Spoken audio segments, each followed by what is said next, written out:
I never thought I would become the kind of person who fantasizes about revenge against a middle-aged woman obsessed with geraniums. But here I was, standing at my front window at 6 in the morning, watching Brenda Patterson snip the heads off my prize-winning dahlias with a pair of garden shears. She didn't even bother to hide. My name is Victor Olson, and I had moved to the Riverside Gardens community in Sacramento, California about 8 months ago, thinking I had finally found peace after years of apartment living.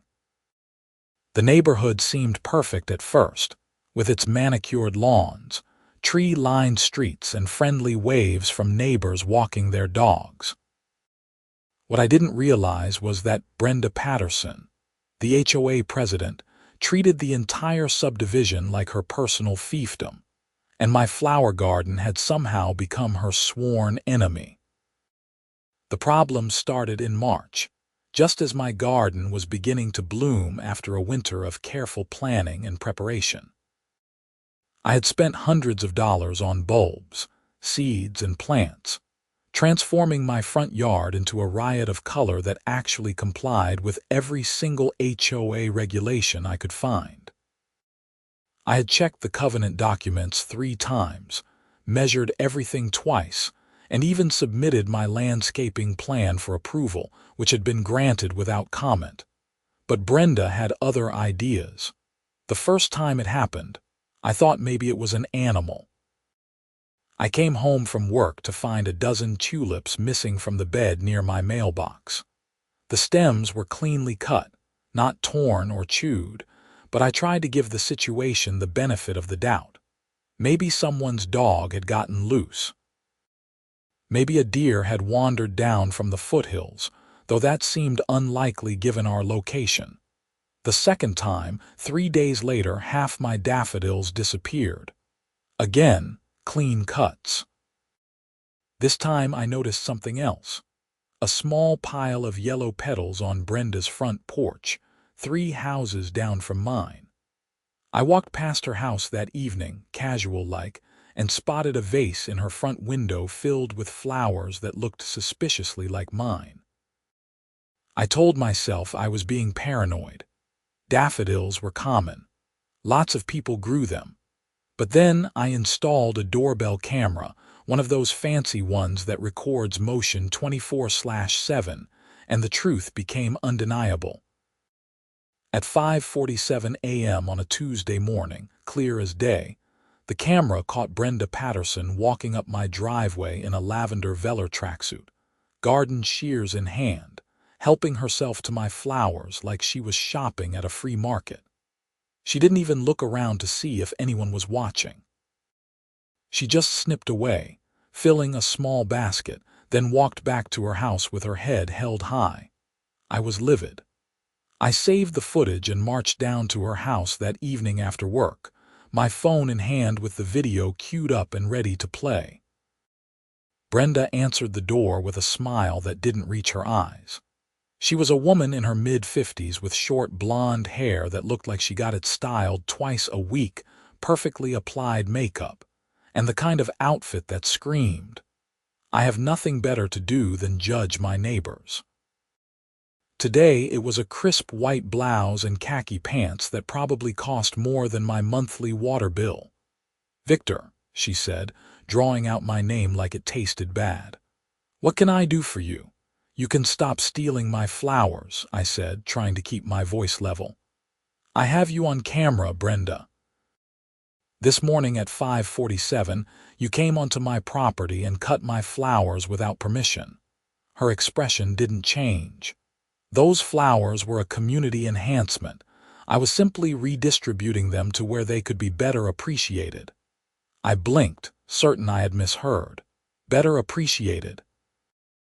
They were in my yard, that I own, that I take care of. The HOA covenant states that all front yard landscaping must contribute to the overall aesthetic harmony of the neighborhood, she said, pulling the door open wider and gesturing to a stack of binders on a table in her foyer. "As HOA president, I have the authority to make decisions about what best serves that harmony." That doesn't give you the right to trespass and steal my property. It's not stealing if it's for the good of the community, Brenda said, her smile hardening into something that looked like it could cut glass. Besides, your garden is becoming rather ostentatious. Several neighbors have complained. Which neighbors? That's confidential. Because they don't exist, I said. My garden follows every rule in the covenant. I got approval for my landscaping plan. You can't just take my flowers because you feel like it. Brenda's expression shifted into something approximating sympathy, which was somehow worse than her smile. Victor, I understand you're new to the community and perhaps you don't fully grasp how things work here. We have standards. We have expectations. And sometimes those of us who have been here longer need to help guide those who are still learning. The condescension in her voice made my jaw clench. I'm not learning anything except that you think you can do whatever you want. Stop taking my flowers, Brenda. This is your only warning. Or what? She asked, her voice dropping into a challenge. You'll complain to the HOA? I am the HOA, dear. Now, if you'll excuse me, I have a casserole in the oven. She closed the door in my face. I stood there for a long moment, staring at her pristine white door with its polished brass knocker, feeling my blood pressure rising. I had tried to be reasonable. I had tried to be neighborly. And I had been dismissed like a child complaining about something that didn't matter. Fine. If she wanted to play it that way, I could play too. I went home and did my research. I pulled up California property law, Sacramento County ordinances, HOA regulations, and every legal precedent I could find about property rights and theft. I documented everything. The video footage, the dates flowers went missing, photographs of Brenda's vases with flowers that matched my stolen blooms. I even started a spreadsheet tracking the monetary value of what she had taken, which came to just over $300 in plants and bulbs. The next morning, I submitted a formal complaint to the HOA board, complete with all my evidence. I requested that Brenda be removed from her position as president for theft and abuse of power, and that I be compensated for my losses. 3 days later, I received a letter from the HOA. My complaint had been reviewed and dismissed. The board found no evidence of wrongdoing. Furthermore, I was being cited for aggressive landscaping and failure to maintain aesthetic harmony. I had 30 days to remove half of my flower beds or face a fine of $100 per week. The letter was signed by Brenda Patterson, HOA president, and 3 board members whose names I barely recognized. I called an emergency meeting with the board, which was my right as a homeowner. The meeting was held in the community clubhouse, a bland beige building with fluorescent lights and the faint smell of old coffee. I showed up with my laptop, my evidence, and a determination to make these people see reason. Brenda sat at the head of a long folding table, flanked by her board members. Thomas Reid, a retired accountant who looked like he would agree with whatever Brenda said. Patricia Gomez, a woman in her 60s who seemed more interested in her phone than the meeting. And David Kruger, a younger guy who at least had the decency to look uncomfortable. Thank you for coming, Victor, Brenda said with that same fake smile. I understand you have concerns about the board's decision. Your decision was based on ignoring evidence of theft, I said, setting up my laptop and pulling up the security footage. I have video of you taking my flowers. Multiple times. That's trespassing and theft, and you know it. I played the video. Thomas barely glanced at it. Patricia didn't look up from her phone. David watched, his discomfort growing more obvious, but he didn't say anything. As I explained to you before, Brenda said when the video ended, I was acting in my capacity as HOA president to maintain community standards. Your garden was becoming excessive. I was simply managing the situation. By stealing my property. By maintaining harmony. That's not a legal defense, I said, my voice rising despite my best efforts to stay calm. You can't just take things that don't belong to you and call it community service. The covenant gives the board broad authority to manage aesthetic concerns, Thomas said in a dry, monotone voice. Brenda was within her rights. Show me where it says she can trespass and steal. It doesn't say she can't, Patricia chimed in, finally looking up from her phone. I stared at her. That's not how laws work. That's not how any of this works. This isn't a court of law, Victor, Brenda said smoothly. This is a homeowners association. We have our own rules and procedures. Now, regarding your citation for aggressive landscaping, I suggest you comply with the order to remove half your flower beds. If you do so within the next 30 days, we can waive the fines. And if I don't, then you'll be fined $100 per week until you comply. Those fines can eventually result in a lien on your property. She said it like she was describing the weather, pleasant and unconcerned. This is insane, I said. You're literally punishing me for the flowers you stole. We're encouraging you to be a better neighbor, Brenda corrected. Now, unless you have anything else to present, I think we're done here. David looked like he wanted to say something, his mouth opening slightly, but a sharp glance from Brenda shut him down. He slumped back in his chair, saying nothing. I left that meeting knowing I had two options. I could comply with their absurd demands and let Brenda win, or I could fight back. The legal route would be expensive and time-consuming, and I wasn't even sure I would win. Small claims court for $300 in flowers seemed excessive, and getting Brenda removed from the HOA would require convincing the other homeowners to vote her out, which seemed unlikely given how many of them seemed either afraid of her or completely apathetic. So I started thinking creatively. I spent the next week watching Brenda's patterns. Every morning at 5:45, like clockwork, she would leave her house in her tracksuit and walk through the neighborhood, ostensibly exercising but really just scouting for covenant violations. She carried a small notebook where she would jot down notes about slightly overgrown lawns, trash cans left out past collection day, or any other minor infractions she could find. And every few days, she would detour to my house and help herself to my flowers. I had stopped replanting the beds she had already raided, but I kept up my other gardens, the ones further from the street that were harder for her to reach without obviously trespassing. She took those flowers too, growing bolder each time. That's when inspiration struck.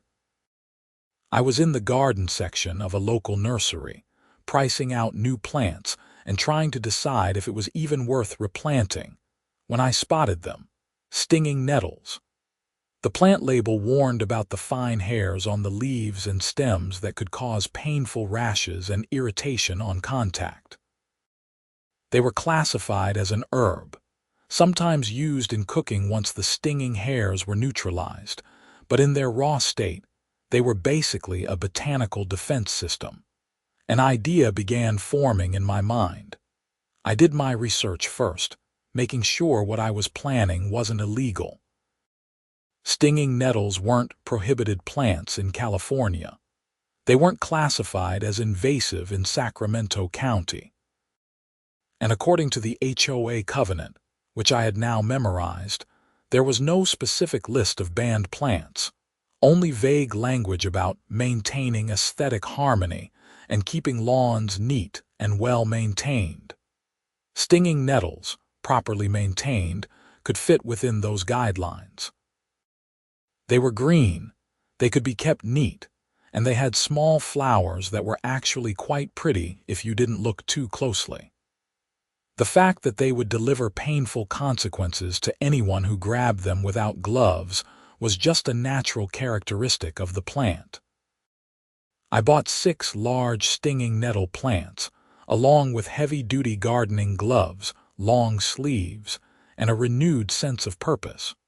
Over the next 2 days, I redesigned my front flower beds. I kept all my beautiful flowers, the dahlias and tulips and roses and daisies, but I surrounded them with a border of stinging nettles.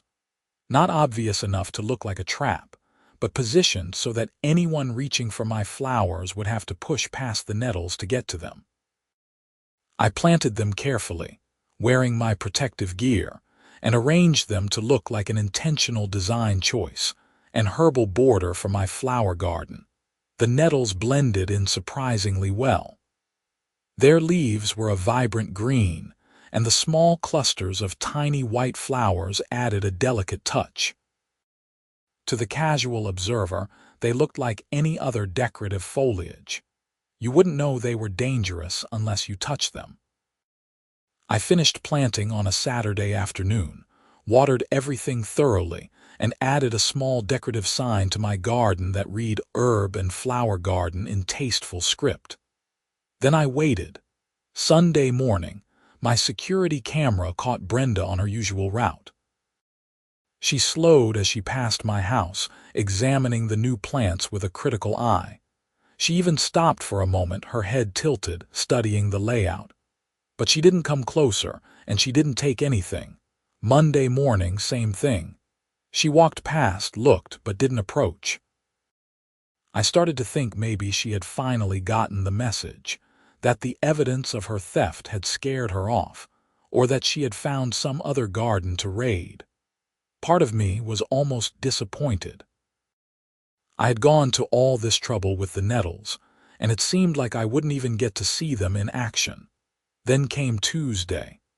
At 5:52 a.m., my camera caught Brenda walking up my driveway. She had her basket and her garden shears, and she was making a beeline for my prized dahlias, which were in full bloom and absolutely stunning if I do say so myself. She had taken dahlia heads from me before, probably for some arrangement she was putting together, and apparently she couldn't resist these new ones. I wasn't watching the camera live. I was asleep in bed. But the next morning, when I checked the footage over coffee, I saw the whole thing play out like a scene from a comedy. Brenda approached the dahlias with her usual confidence, reaching forward with her shears. To get to the flowers, she had to lean across the border of stinging nettles I had planted. At first, her arm just brushed against the leaves, and I saw her flinch slightly. She pulled back, looking down at the plants with confusion. Then, determined to get her flowers, she reached forward again, this time pushing the nettle plants aside with her free hand to get better access to the dahlias. The reaction was immediate and spectacular. Brenda jerked backward like she had been electrocuted, dropping her shears on my lawn. She stared at her hand, which was already starting to show red welts where the nettle hairs had made contact. Then she reached up to push her hair back from her face, forgetting that her hand had just touched the nettles, and managed to transfer some of that irritation to her cheek. She let out a yelp that was audible even on the security footage, grabbed her basket, and practically ran back down my driveway, leaving her expensive garden shears behind. I laughed so hard I nearly spilled my coffee. But I knew this was just the beginning. Brenda wasn't the type to let something like this go. She would be angry, embarrassed, and looking for revenge. I needed to be ready. Sure enough, at 3:15 that afternoon, there was a sharp knock on my door. I opened it to find Brenda standing on my porch, her face flushed with anger and covered in red blotches from where she had clearly been scratching at the nettle rash. Her right hand was wrapped in a bandage, and she looked like she wanted to murder me. "What?" she hissed. "Are those plants in your garden?" "Which plants?" I asked innocently. "I have several varieties." "The ones that burned me," she snapped. "The ones you obviously planted as some kind of trap."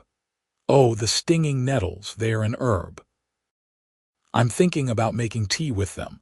They have to be boiled first to neutralize the stinging hairs, but they're supposed to be very healthy. You planted them to hurt me. I planted them in my garden because I like them, I said calmly. I'm not responsible for what happens to people who trespass on my property and try to steal my flowers. Her face went from flushed to deep red. I am the HOA president. I have the authority to inspect any property in this community. Inspect, maybe. Steal from, definitely not. And you weren't inspecting, Brenda. You were cutting my flowers, again, without permission. I have that on video too, by the way. Those plants are a hazard, she said, changing tactics. They're dangerous. I'm citing you for maintaining hazardous landscaping. You have 48 hours to remove them or face immediate fines. Stinging nettles aren't prohibited by the HOA covenant, I said. I checked. Thoroughly. They're not invasive, they're not poisonous, they're not banned by any county or state regulation. They're just plants. Plants that happen to have a natural defense mechanism. They attacked me. Plants don't attack people, Brenda. People attack plants, usually by grabbing them without looking at what they're grabbing. This is assault, she sputtered. I'm calling the police. Please do, I said. I would love for you to explain to them that you were on my property at 5:52 in the morning, trying to steal my flowers for the 8th time, and you got stung by a plant. I'm sure they'll be very sympathetic. I'll even give them a copy of all the security footage showing you repeatedly trespassing and committing theft. Brenda stared at me, her mouth opening and closing like a fish. She seemed to be struggling with the realization that she had no good options here. If she called the police, she would have to explain what she was doing in my garden in the first place. If she cited me for the nettles, I could challenge it and bring up all her previous thefts. She was cornered and she knew it. This isn't over, she finally said, her voice low and threatening. You have no idea who you're dealing with. I'm dealing with someone who steals flowers, I said. That's pretty much it. She spun on her heel and stalked off, and I closed the door feeling more satisfied than I had in months. But Brenda was true to her word. It wasn't over. The next day, I received a formal notice from the HOA. I was being cited for hazardous landscaping, failure to maintain community standards, and creating a public nuisance. The fine was $500, due immediately, and I was ordered to remove the stinging nettles within 72 hours. I had expected this, so I was ready. I drafted a formal response, citing every relevant section of the HOA covenant that my garden complied with, and demanding a hearing before the full board.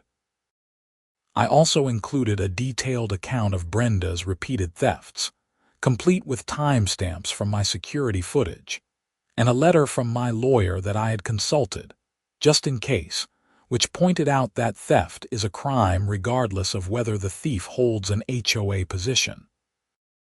I submitted my response and requested that the hearing be open to all community members, which was my right under the HOA bylaws. Brenda tried to deny my request for an open hearing, but I had already sent notices to every house in the subdivision, informing them of the meeting date and the issues being discussed. I figured if I was going down, I might as well make it public. The hearing was scheduled for the following Tuesday at 7:00 p.m. in the community clubhouse. I showed up at 6:45 to set up my laptop and projector, which I had rented specifically for this occasion. I wanted everyone to see the evidence in high definition. By 7:00, the room was surprisingly full. Apparently, word had spread about the flower war between me and Brenda, and people were curious. I recognized some of my neighbors, including the elderly couple 2 doors down from me who always complimented my garden, and the young family across the street who had waved at me a few times but never really talked. Brenda arrived at 7:05 with her board members in tow, and she looked distinctly unhappy about the crowd. She took her place at the head of the table and called the meeting to order with a sharp rap of a gavel I hadn't seen her use before. "We're here to discuss the violations committed by Victor Olson at 2847 Riverside Gardens Drive," she began, her voice crisp and formal. "Mr. Olson has planted hazardous vegetation in his front yard, creating a danger to the community." "I'd like to present evidence," I said, standing up. "If that's allowed." Brenda's jaw tightened, but she nodded. "Proceed." I pulled up the first video on my projector, which showed Brenda taking my tulips back in March. The date and time stamp were clearly visible in the corner. I played it without commentary, letting the footage speak for itself. There was a murmur from the audience. I heard someone say, "Is that Brenda?"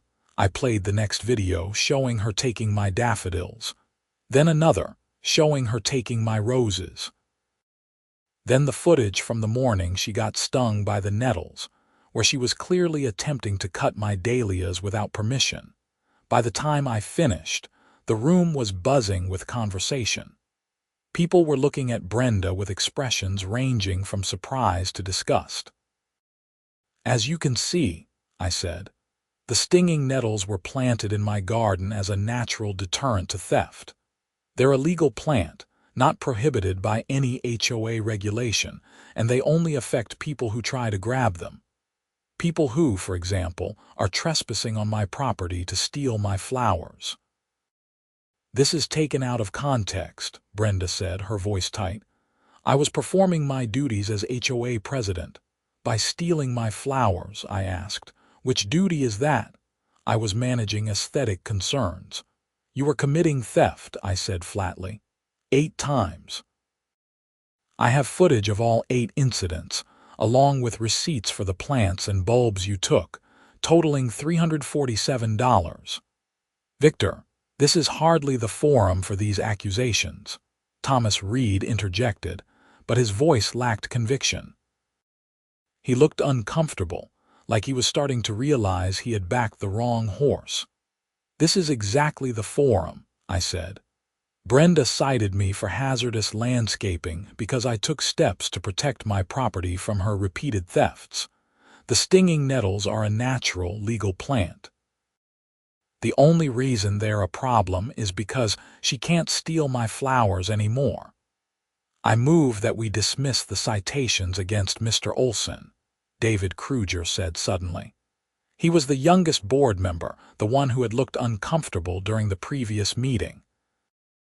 "There's clearly a conflict of interest here, and the evidence suggests that Brenda has been acting inappropriately." "Seconded," said a voice from the audience. It was the elderly man from 2 doors down, standing up. "I move that we also hold a vote of no confidence in Brenda Patterson as HOA president. This is disgraceful behavior." The room erupted. People started shouting their agreement, their own stories about Brenda's petty tyrannies coming out. Someone said she had fined them for having their trash cans out 15 minutes past the pickup time. Someone else said she had tried to force them to repaint their house because she didn't like the shade of beige they had chosen, even though it was on the approved color list. Brenda's face went from red to pale. She tried to bang her gavel and restore order, but the crowd was having none of it. "This meeting is adjourned," she said, standing up abruptly. "You can't adjourn a meeting during a motion," David said. "That's not how this works, Brenda. I'm the president." "Not if we vote you out," the elderly man said, "which I believe we're about to do." What followed was chaotic but ultimately satisfying. Patricia Gomez and Thomas Reed tried to defend Brenda, but it was half-hearted at best. David Kruger called for a formal vote of no confidence, which required a majority of homeowners present to pass. By a show of hands, the vote was 32 in favor, 7 against. Brenda Patterson was removed as HOA president, effective immediately. She left the meeting in a storm of rage, slamming the clubhouse door so hard that a picture fell off the wall. Her supporters, what few there were, filed out after her in uncomfortable silence. David Kruger was appointed interim president, and one of his first acts was to formally dismiss all citations against me. He also suggested that the board draft a clearer set of rules about what constituted HOA president authority, with specific limitations on entering private property. I went home that night feeling vindicated but also exhausted. The drama had taken a toll, and I was ready for things to calm down. Of course, Brenda wasn't done yet.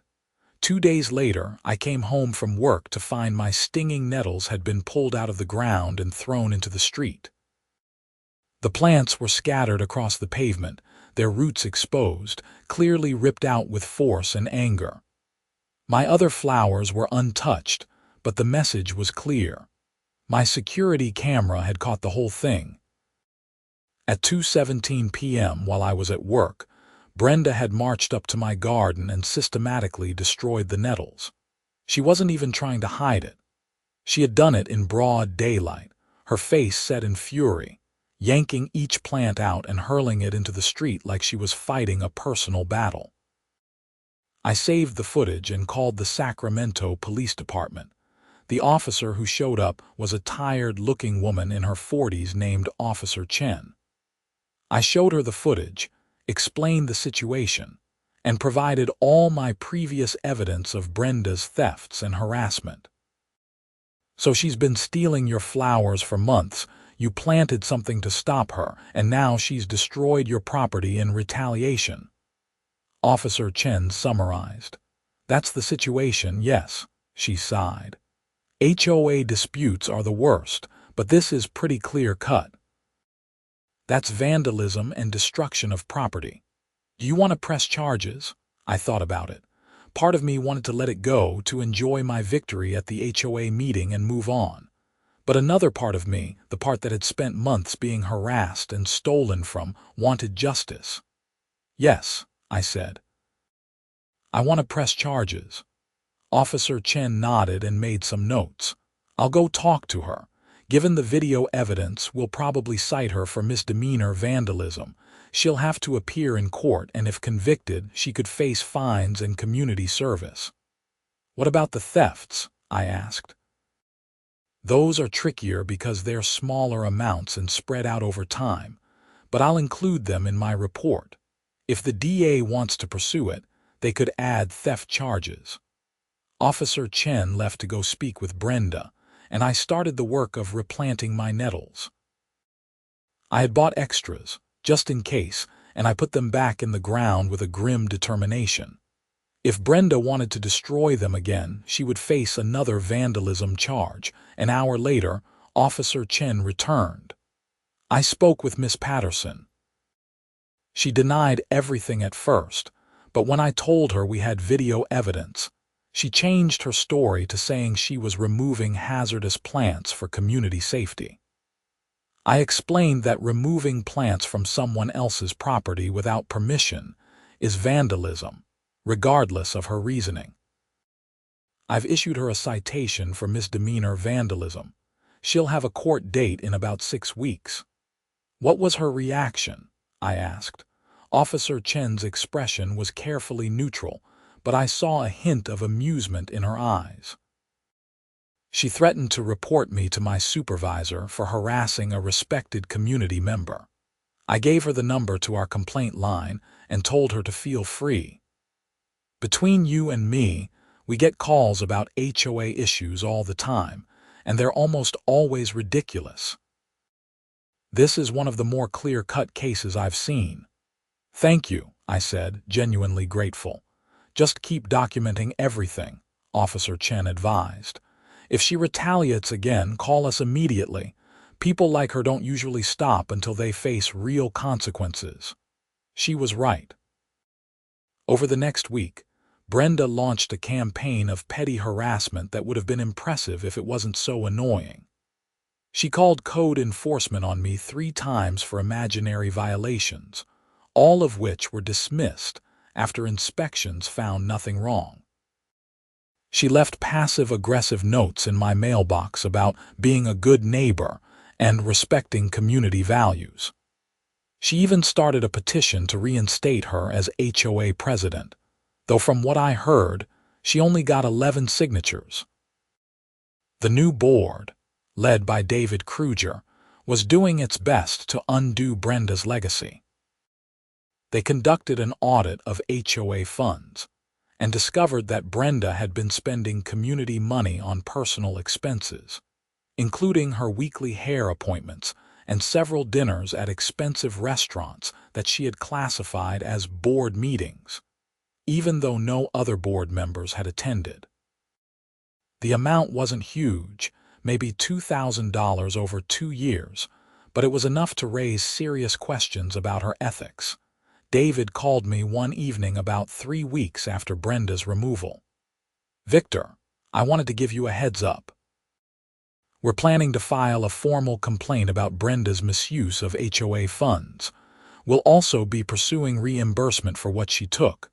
This might get messy." "Messier than it already is," I asked. He laughed. "Fair point. But I wanted you to know because your situation with her is likely to come up as part of the investigation. The board is documenting everything, including her theft of your flowers and the vandalism. We want to build a complete picture of her conduct." "I appreciate the support," I said.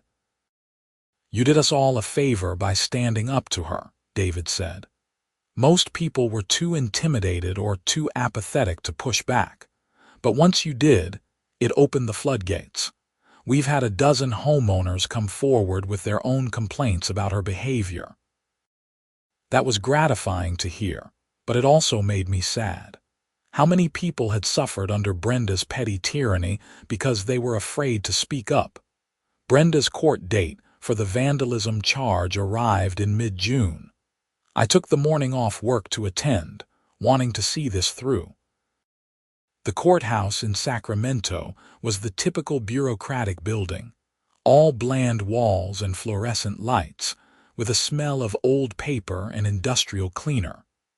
Brenda showed up with a lawyer, which I hadn't expected. He was a young guy in an expensive suit who looked like he would rather be anywhere else. I was representing myself, with my folder of evidence and a determination to see justice done. The hearing was before a judge named Martinez, a no-nonsense woman in her 60s who looked like she had seen every ridiculous case imaginable and was not impressed by any of them. The prosecutor, a harried-looking assistant DA named James Riley, presented the case efficiently. He showed the security footage of Brenda destroying my nettles, entered my statement about the damage, and submitted photos of the destroyed plants and the cost of replacement. Brenda's lawyer tried to argue that she had been acting in good faith to remove a hazardous plant from the neighborhood, that she had believed the stinging nettles posed a danger to children and pets.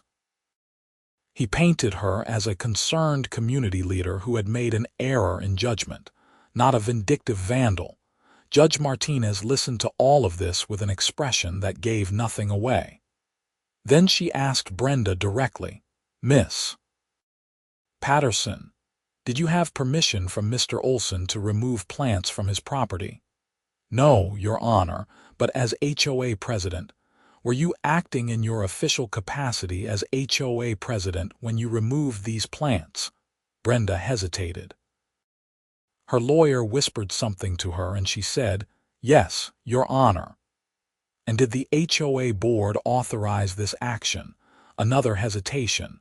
"It was an emergency decision." "Was there an emergency?" Judge Martinez asked.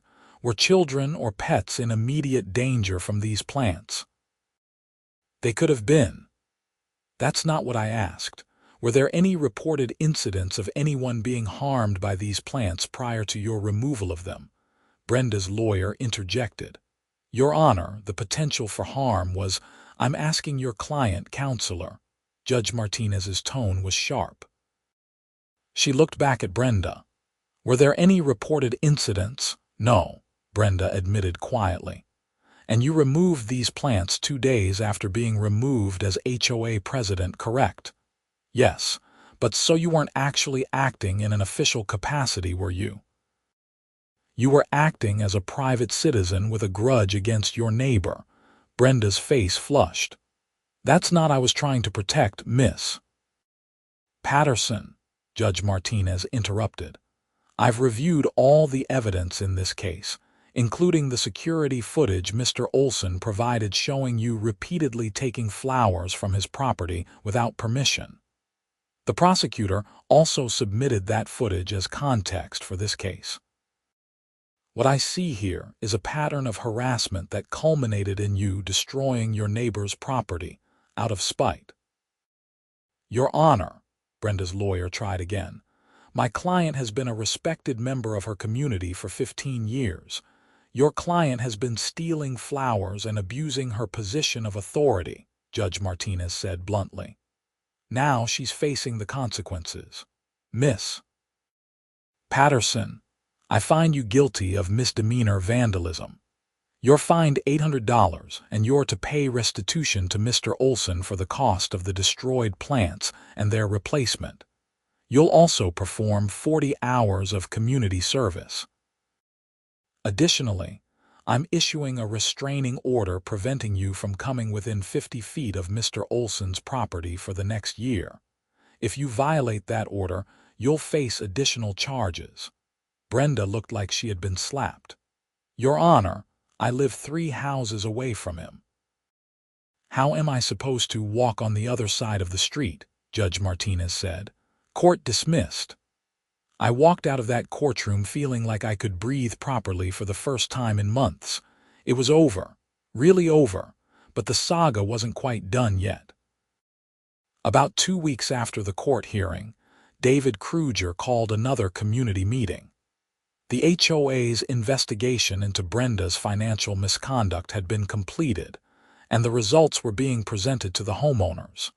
The clubhouse was packed again, even more than it had been for my hearing. People were angry. The audit had revealed that Brenda had misappropriated over $3,000 in HOA funds over the past 3 years, not $2,000 as initially thought. She had also been giving favorable treatment to certain homeowners who were her friends, waiving fines and approving projects that should have been denied, while coming down hard on people she didn't like. The list of her offenses was long and detailed. She had used HOA money to buy plants for her own garden. She had charged expensive meals to the HOA account. She had even used HOA funds to pay for a weekend trip to Lake Tahoe that she had claimed was a leadership retreat, despite being the only person who attended. David presented all of this with a calm professionalism that made the facts even more damning.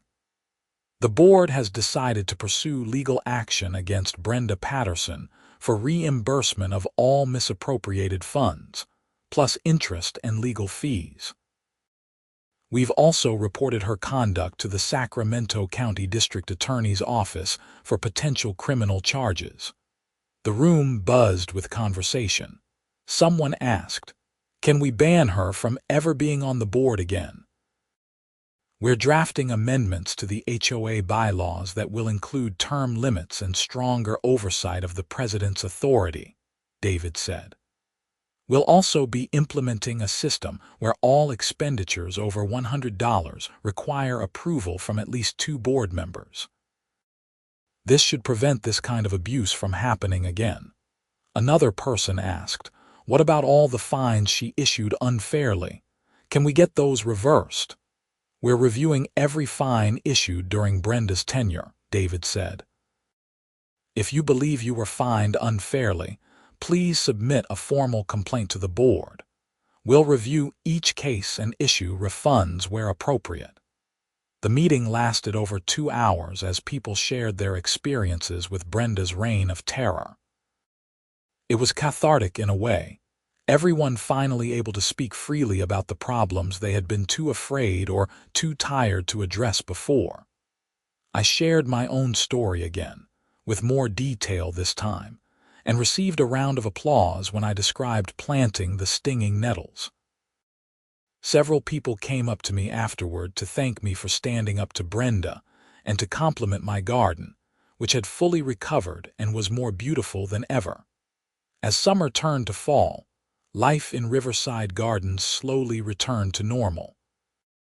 The new board was functioning well, making reasonable decisions and actually listening to homeowners' concerns.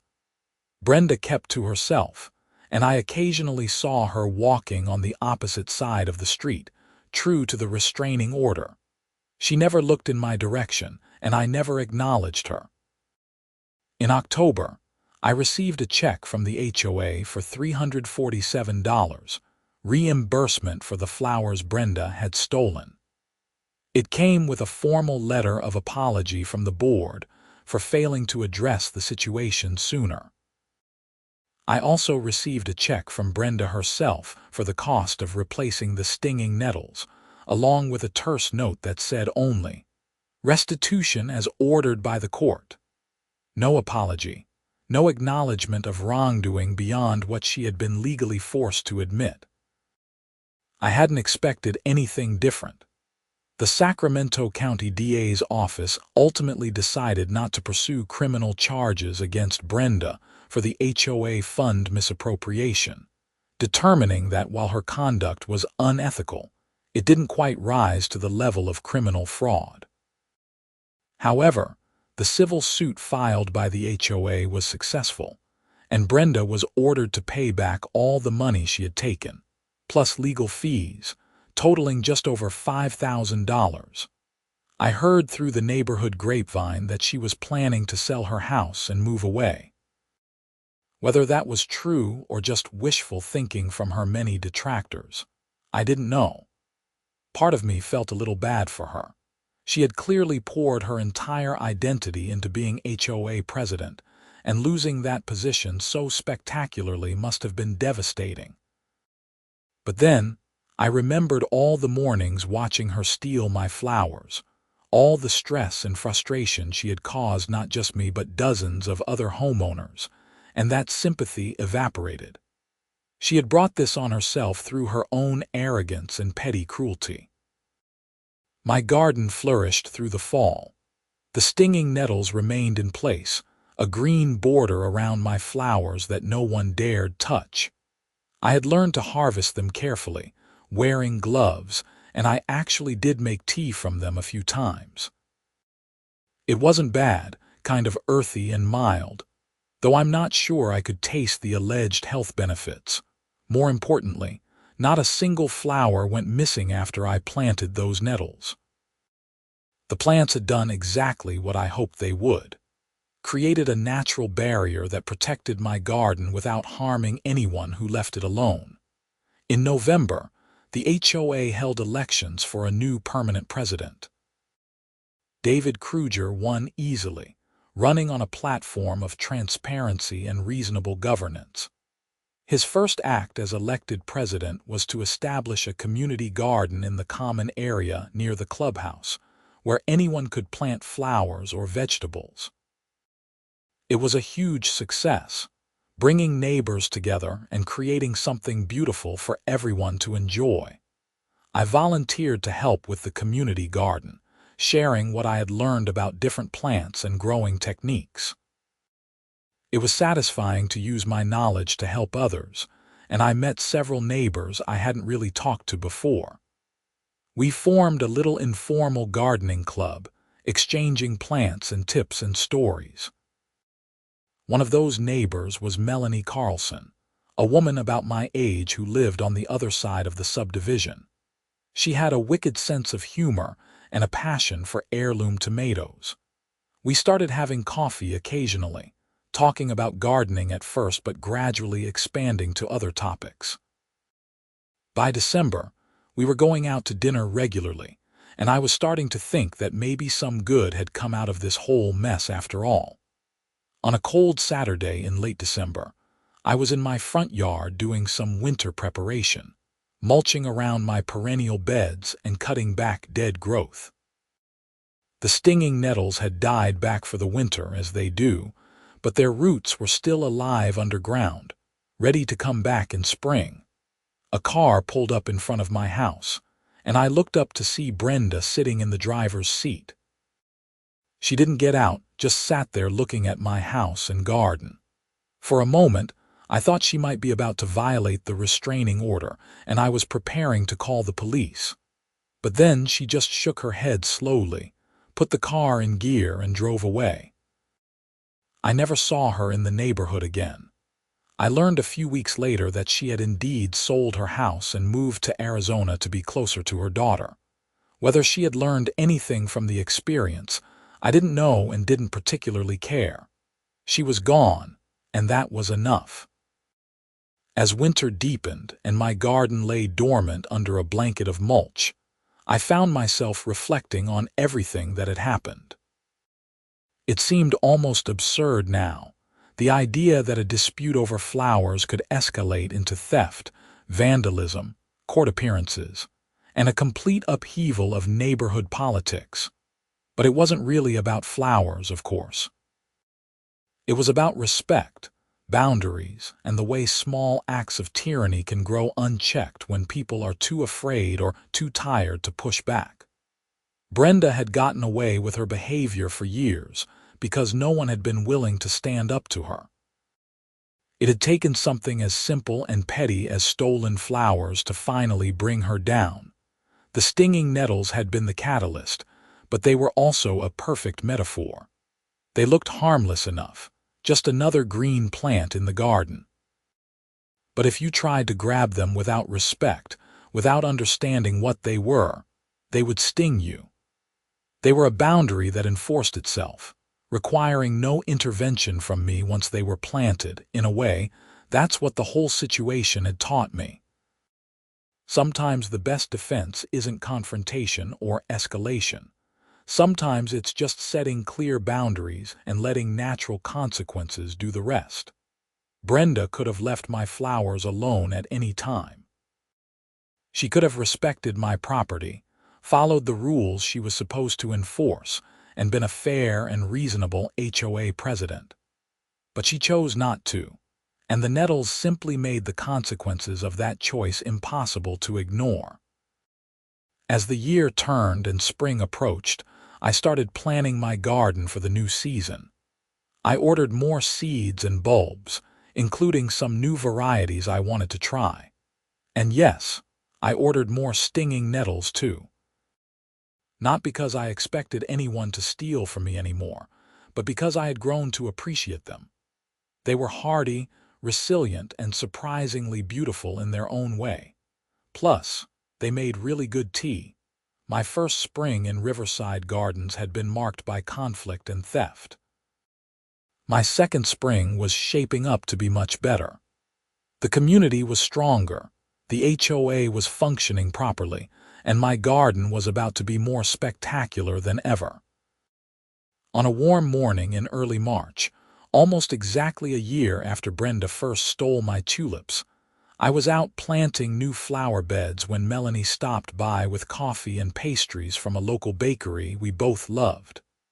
"Garden's looking good," she said, handing me a cup. "Are those the new dahlias you were telling me about?" "They are," I said, accepting the coffee gratefully. "If they bloom as well as the catalog promises, they're going to be stunning." She glanced at the border of emerging stinging nettle shoots around the flower beds. "Still keeping your security system, I see," I laughed. "They're foolproof, and they keep the deer away too. Practical and vindictive," she said with a grin. "I like it." We sat on my front steps, drinking coffee and watching the neighborhood wake up. A few early risers were out jogging or walking dogs. David Kruger drove past and waved. The elderly couple 2 doors down were working in their own garden, which had flourished once Brenda was no longer around to fine them for imaginary violations. It was peaceful. It was normal. It was everything I had hoped for when I bought this house. "You know," Melanie said after a while, "you're kind of a legend in the neighborhood now. The guy who took down the tyrant HOA president with strategic gardening." That makes it sound more dramatic than it was, I protested. Are you kidding? People love this story. You're like the hero of suburban passive-aggressive warfare. I had to laugh at that. I just wanted to grow some flowers. And you did, she said, gesturing at the emerging blooms and the rich soil of my carefully tended beds. You absolutely did. As spring progressed, and my garden burst into color, I found that life in Riverside Gardens had settled into a comfortable rhythm. The HOA functioned smoothly under David's leadership, making decisions based on common sense rather than petty power trips. The community garden thrived, becoming a gathering place where neighbors could connect over their shared love of growing things. My relationship with Melanie deepened, and by summer, we were officially a couple. She had her own house in the subdivision, but she spent a lot of time at mine, often helping in the garden or just sitting on the porch with a book while I worked. It turned out that surviving an HOA nightmare was a decent foundation for a relationship. We had both learned the value of standing up for ourselves and setting clear boundaries. The stinging nettles continued to do their job, though no one tested them after Brenda's spectacular failure. They were just part of the landscape now, an interesting border plant that people would ask about occasionally. I always told them the whole story, and the reactions ranged from shocked laughter to admiring approval. One Saturday in July, I was giving a workshop at the community garden about natural pest deterrence when someone asked about the nettles. Do they really work? A young woman asked. I mean, would they stop someone from taking your plants? They stopped my problem, I said diplomatically. But the real solution was documenting everything and being willing to stand up for my rights. The nettles were just the tool that made the problem visible and undeniable. An older man chuckled. We all know you're talking about Brenda. It's okay. She's gone. I'm talking about the principle, I said. HOAs are supposed to serve homeowners, not the other way around. When someone abuses that position, it's everyone's responsibility to hold them accountable. David, who was attending the workshop, nodded approvingly. That's exactly the philosophy we're trying to maintain now. Transparency, accountability, and respect for individual property rights. The workshop continued with discussions about various plants and natural deterrents, from marigolds that discouraged certain insects to thorny roses that created effective barriers. But the stinging nettles remained the star of the show, a perfect example of how nature could solve problems that human intervention sometimes couldn't. As the months passed, and my second year in Riverside Gardens drew to a close, I realized how much had changed. I had moved here looking for peace and quiet, for a place to garden and relax after years of apartment living. Instead, I had found conflict, drama, and a crash course in HOA politics. But I had also found community. Real community, not the fake harmony that Brenda had tried to enforce through fear and intimidation. I had found neighbors who supported each other, who stood up against injustice even when it was uncomfortable, who worked together to create something better. And I had found that sometimes the best solutions to complex problems were the simplest ones. You couldn't reason with someone like Brenda, couldn't appeal to her better nature or negotiate a compromise. But you could plant stinging nettles, set clear boundaries, and let natural consequences do their work. My garden that second fall was absolutely spectacular. The dahlias were even better than advertised, with blooms the size of dinner plates in deep purples and bright oranges. The roses had established themselves beautifully, creating a wall of pink and white blossoms that perfumed the entire front yard. And the stinging nettles, now a permanent feature of my landscape design, had grown into a thick, healthy border that was both functional and, in its own way, attractive. I won the neighborhood's Best Garden Award that year, voted on by all the homeowners.